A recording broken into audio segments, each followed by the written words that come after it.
interview, I will just allow you to say your final message to the people of the Gambia, especially the ones you have met during your stay in the Gambia, and of course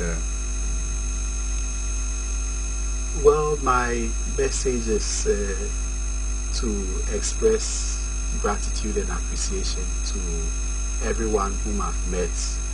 As I said earlier on, I think that Gambians are friendly people, very warm, very welcoming, and they have been received well wherever I've been to. I find this place to be a peaceful country. I noticed that there are, let me say, this is a Muslim-dominated country, but I see that the relationship between the Muslims and the Christians is a cordial one, and I urge all of you to maintain the peace and the harmony you have here, because it's a wonderful thing, especially when we look around the South region, across the continent, and even beyond to the rest of the world, and we see the conflicts that arise, especially those that are based on differences in religion. Then you see that we have so much to be thankful for.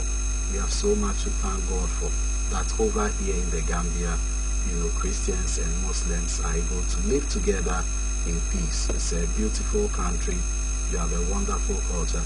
One of those things that I admire so much is the way when it's time for dinner or for feasts, you all eat from the same bowl.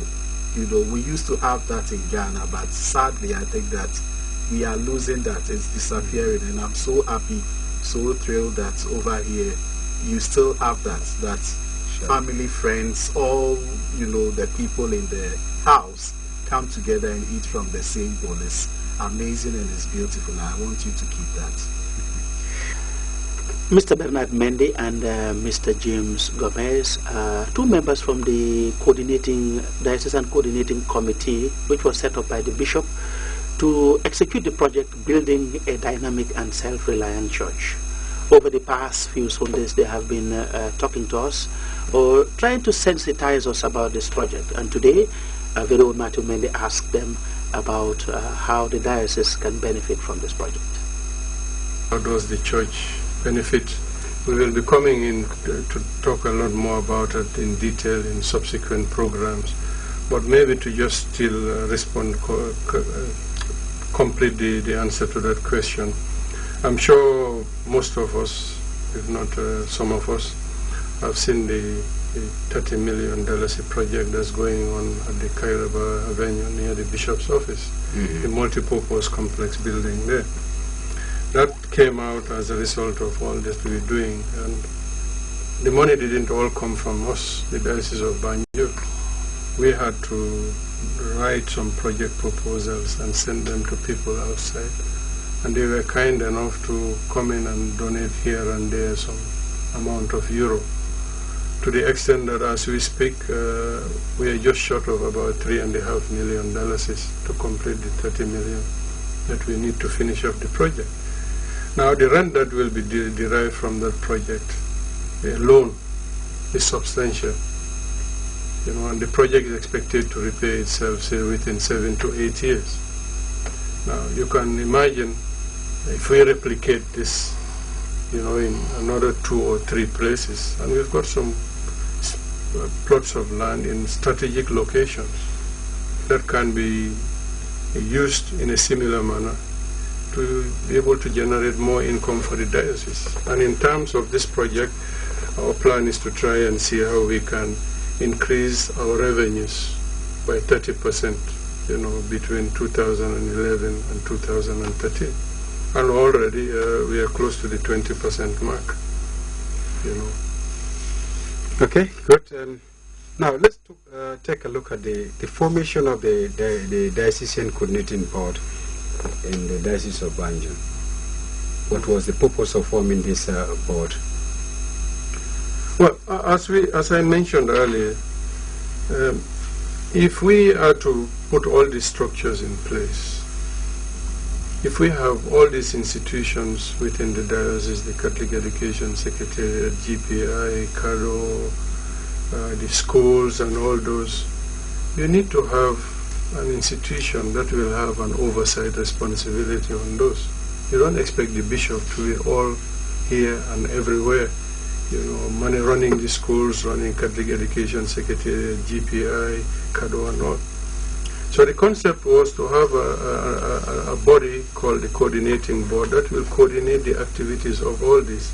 And the bishop sits on that board along with some priests, some lay people, as we said, of diverse skills and expertise, you know.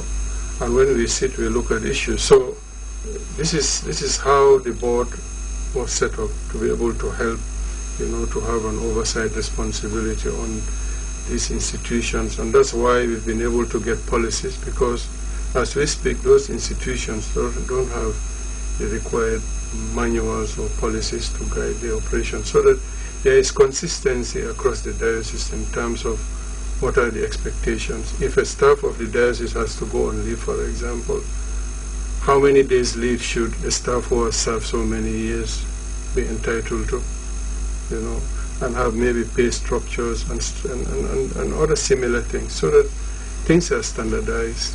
If you're working for the diocese, you will know what the expectations are, what you should do, what you shouldn't do, and how the diocese can better benefit from those institutions through revenue generation and performances by setting objectives for the staff. Currently, we don't set objectives for staff. I'm sure maybe even in GPI here, I'm sorry for quoting. Well, how can we measure that you have been doing very well, or you are performing better than someone else or less than another person? It's through setting those objectives that we can measure people and say, these people are giving their hearts out to the diocese, or these are sleeping, and we need to help them wake up and render service to the diocese. Apart from coordinating the activities of the diocese, that was to be done by the diocesan coordinating board, is there any other responsibility or role tasked to them as their responsibilities? No, the board itself has got its terms of reference, or put it in another way, its mandate, and it operates strictly within those parameters. And it reports directly to the bishop. It's like giving advice to the bishop on how certain things should be done or managed within the diocese. Yeah, like Bernard is saying, you have different institutions in the diocese. Yes. And unfortunately, as we speak now, not everybody knows what your role is. Not everybody knows what the role of the Education Secretariat is, neither of CADO. So there is need to bring all this together in such a way that people will begin to know that the diocese have these kinds of institutions rendering these kinds of services on behalf of the diocese. Like we have a medical program. How many of us know what the medical program are doing? So the bishop is saying the diocese should be seen as a holistic institution with the different arms doing different things. So therefore, there is need to know basis. And then we can communicate. We can use your platform, we can use the GPI platform, and begin to tell the diocese what the church is doing with the other institutions. So in that way, and you know, knowledge is power. Because when we know what you're doing, for example, I was talking to the Batilinger the other day and I said, we just need to produce a CD. We're going on and somebody told me, you can help us.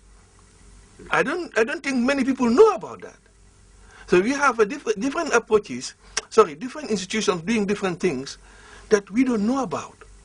So this committee, coordinating committee, is there to begin to now bring in together all the information that the different arms of the diocese are doing, so that we can begin to say, what is the diocese capable of doing? How are they doing it? And Bernard has touched on a very important point. When staff are doing well, they should be recognized. We should have programs to train our staff better, to enumerate them better. But we can only do that if we know what their capacities are. And at this point, we don't have that kind of instrument to measure all that is going on. So the Diocesan Coordinating Board have this great responsibility of seeing how they can streamline. And that is why Bernard is saying we bring in policies. When we have these policies in